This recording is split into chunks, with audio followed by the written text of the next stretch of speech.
Kali ini adalah terkait dengan tafsir melanjutkan apa yang sudah berjalan sebelumnya, yaitu surat An-Nazi'at. Ini kita lengkap semua ya. Yang kemarin konvoy ada? Oh, tersangkanya mengaku ahlan. Selamat bergabung. Kapan-kapan konvoy ajak-ajak ya. Baik. Ya, kalau ada yang megang Quran akan lebih baik. Tapi insya Allah semuanya hafal ya An-Nazi'at ya. Insya Allah. Baik. An-Nazi'at ini surat yang nomor urutnya 79 di Mushaf Utsmani. Kita akan masuk di ayat yang ke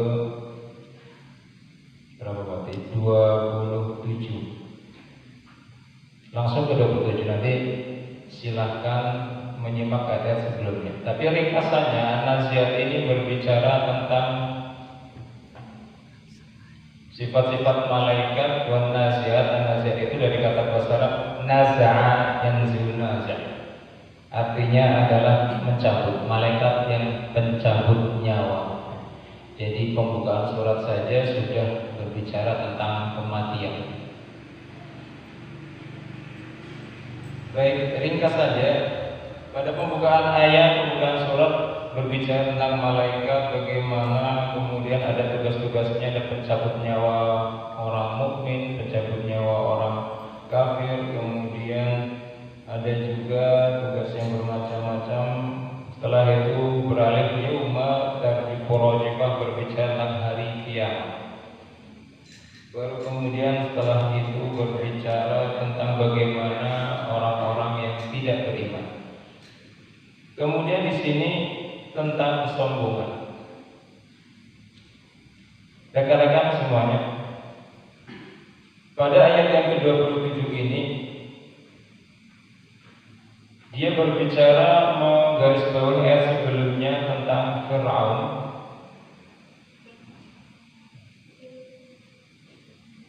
Dan Musa.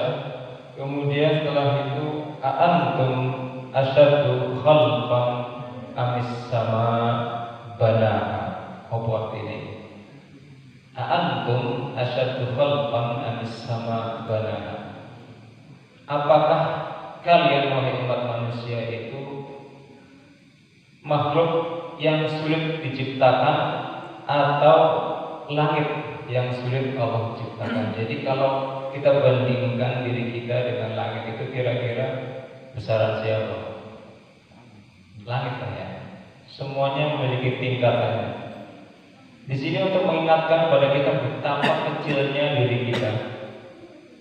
Terkadang cuma kita lalai, seakan-akan kita wah, sok oke, sok yes di hadapan orang lain, terutama di hadapan orang yang kita anggap kecil.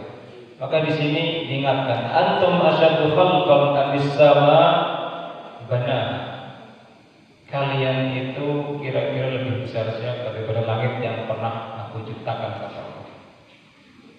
Rafa'a samkaha fasawwaha. Allah yang meninggikannya dan menyempurnakan bangunannya. Jadi dengan kita mengartikan juga sebetulnya kita belajar bahasa A'antum, kalau dalam bahasa antum itu istifham. A'antum, apakah kalian? Asyaddu, lebih sulit, khalqan, dalam diciptakan, amis sama banaha, atau langit yang Allah ciptakan. Rafa'a samkaha fasawwaha wa aghtasha laylaha wa akhraja duhaha. Aghtasha artinya adalah azlam. Allah membuat langit itu gelap. Wa akhraja duhaha. Jadi ini semua berbicara tentang ciptaan-ciptaan Allah semuanya. Wal ardu ba'da dzalika dahaha. Bumi setelah itu Allah hamparkan. Jadi Kalau kita renungkan bersama semuanya, ini semua adalah tahapan-tahapan yang Allah ciptakan. Setelah kemudian Allah ciptakan langit, baru kemudian kalau kita lihat tartibnya wal ardu ba'da dzalika, dan bumi setelahnya da'aha, Allah hampakan. Akhraja minha ma'aha wa mar'aha, Allah keluarkan dari bumi itu apa? Ma, air, wa mar'aha, dan tumbuh-tumbuhan. Maka di sini terkadang kita menganggap diri kita ini satu-satunya makhluk yang ada di alam semesta ini. Tidak. Bumi itu sendiri kita injak-injak itu adalah ciptaan Allah yang lainnya. Dia juga makhluk hidup. Dia juga makhluk hidup sama seperti kita. Maka dengan semua ini Allah ingin menunjukkan ciptaannya. Setelah itu pada ayat yang ke-33 Allah mengatakan mata'an lakum wa li'an'amikum. Jadi semuanya itu mata'an lakum, sebagai mata perhiasan lakum kalian, wa li'an'amikum, dan untuk binatang ternak kalian. Coba renungkan bersama. Allah mengatakan Allah meninggikan langit. Allah mengatakan Allah mengeluarkan di bumi ini air. Allah mengatakan Allah menumbuhkan di bumi ini tumbuh-tumbuhan. Semuanya menggunakan sudut pandang manusia. Semuanya sudut pandang kita. Karena kalau kita berbicara, kita menyebut langit itu di atas kita. Sedangkan kalau dari sudut pandang malaikat, dari sudut pandang Allah, langit di mana kira-kira? Yang tinggal di lantai 2, yang tinggal di lantai 3, semuanya memiliki sudut pandang masing-masing. Di lantai 2 mengatakan dia di bawah saya. Lantai 3 mengatakan kamu sama dia di bawah saya semua. Dan sudut pandangnya, angle secara melihatnya, atau kalau kita menggunakan kamera pun berbeda sudut pandangnya. Begitu pula dengan alam semesta ini. Sebetulnya kalau sudut pandang malaikat berada di langit, di atas sana. Jadi ayat ini langsung berbicara kepada manusia, karena memang manusia lah yang diajak berbicara menggunakan sudut pandang manusia, bukan sudut pandang malaikat, bukan sudut pandang Allah. Karena Al-Quran adalah kalamullah, perkataan Allah. Perkataan Allah. Sekali lagi Al-Quran adalah perkataan Allah. Maka kira-kira Al-Quran itu di mana? Apakah ini Al-Quran? Di mana? Yang mana Al-Quran itu? Yang mana teman-teman? Al-Quran itu ketika kita melafazkan Bismillahirrahmanirrahim, Alhamdulillahi Rabbil Alamin, ketika keluar dari lidah kita, dia itu adalah Al-Quran. Terus ini apa? Ini mushaf, tulisan yang mewakili kehadiran Al-Quran, tapi dia bukan Al-Quran. Al-Quran itu yang keluar dari lidah kita, itulah Al-Quran. Maka orang Arab kadang bertanya kepada kita, kam ma'aka Al-Quran, kamu punya berapa Al-Quran? Berapa juz yang ada di kepalamu Al-Quran? 1 juz, 2 juz, just juz, ada tidak punya apa-apa. Jadi Al-Quran itu adalah bukan yang kita pegang, tetapi yang kita hafalkan itu adalah Al-Quran. Makanya silahkan coba sedikit demi sedikit menghafalkan Al-Quran, dan ketika sudah hafal jaga dia, jangan sampai hilang, karena dia adalah perkataan Allah yang hinggap di dalam pikiran kita. Ketika dia hinggap, maka pahami baik-baik. Coba ketika sudah hafal, resapi makna demi makna. baca artinya, baca penjelasannya. Maka di sini ketika Al-Quran berbicara dengan sudut pandang manusia, mata'an lahum. Jadi semuanya sebagai mata, main-main memang dunia ini. Orang punya lahan, main-main dia. Lahan 1 hektar, 2 hektar, ditanami karet, ditanami sawit, itu main-main semua.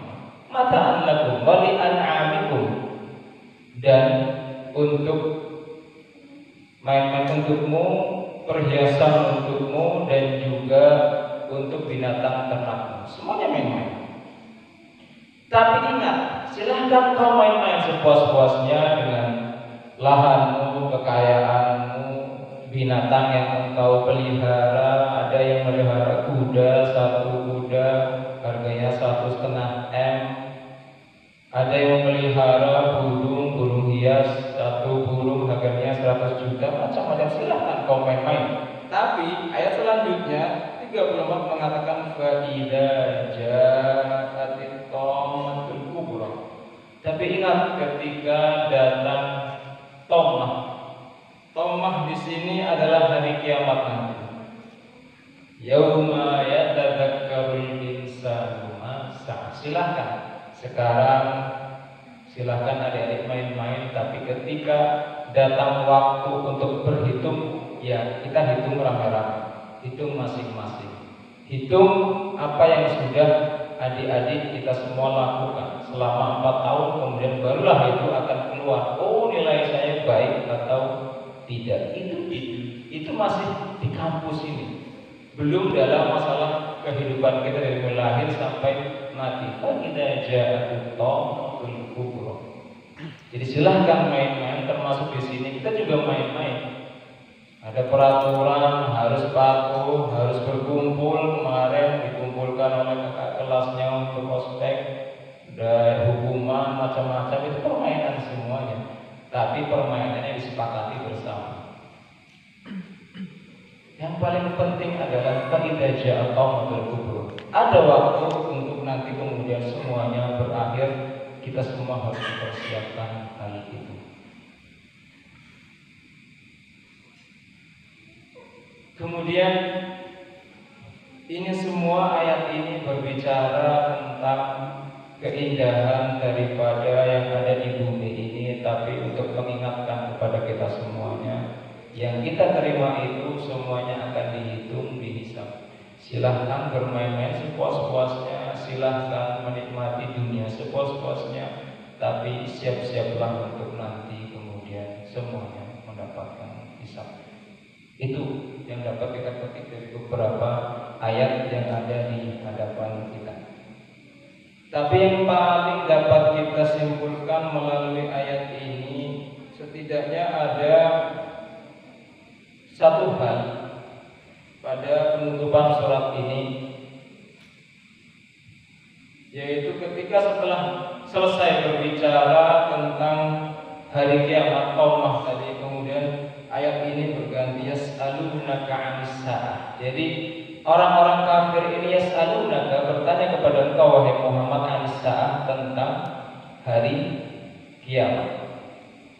Yas'alunaka 'anis sa'ati ayyana mursaha, kira-kira kapan wahai Muhammad hari kiamat itu terjadi. Jadi kalau berbicara hari kiamat ini, tanda-tanda yang disebutkan oleh Muhammad semuanya hampir lengkap.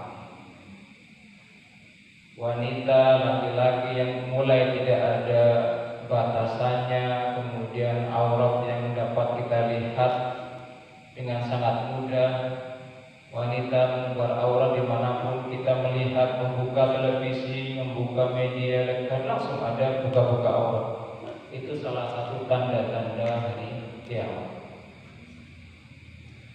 Jadi itu tanda-tanda nanti akan lengkap, dan tanda-tanda kubronya adalah ketika Dajjal kemudian turun, Isa Al-Masih kemudian diutus kembali. Itulah nanti baru hari kiamat betul-betul terjadi. Jadi kita sudah menyaksikan tanda-tanda semua.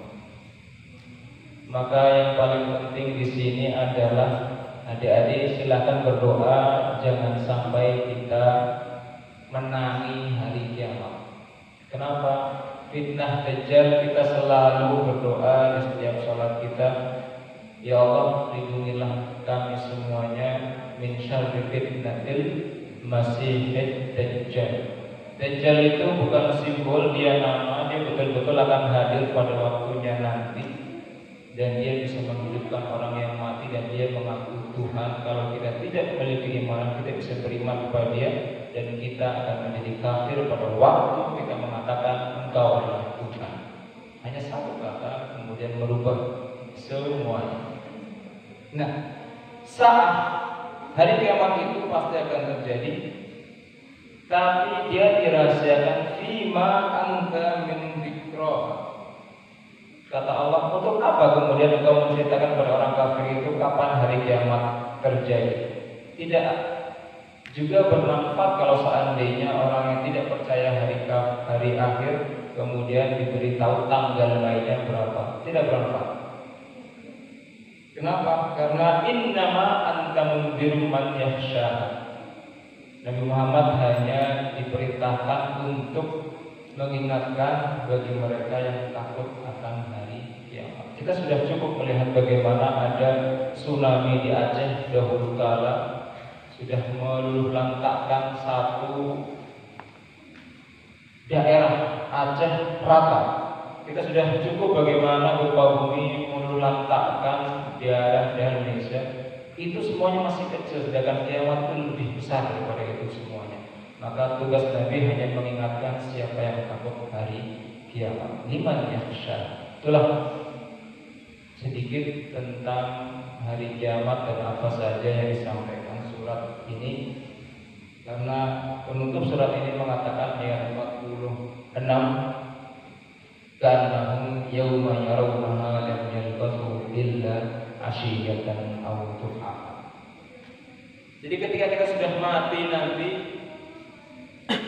dan kita sudah ganti alam, waktu itu juga kita sadar, kok saya antara dilahirkan, dewasa, kuliah, menikah, punya cucu, kemudian mati, seakan-akan hanya hidup asyiyatan aw duha, hanya satu penggal waktu ketika duha dan ketika masuk masa sore saja, tidak lebih dari itu. Jadi kita merasa semuanya sangat singkat. Ada tidak di sini yang mengingat sebuah kejadian waktu kecil sampai dengan sekarang? Itu semua berlalu dengan cepat. Baru kemarin kayaknya kita pembelan, kemudian sekarang punya kendaraan motor, mobil, sudah lagi menikah. Semuanya berlalu dengan cepat. Dan ketika kita meninggal nanti itu pun sama. Semuanya berlalu dengan cepat. Penutupan ayat ini mengingatkan kepada kita semua untuk bersiapkan diri terhadap kematian. Bukan kematian sebetulnya, terhadap kehidupan yang hakiki, yang asli kehidupan ini semua sebentar. Ada kehidupan nanti yang lebih sempurna, yaitu bukan di dunia.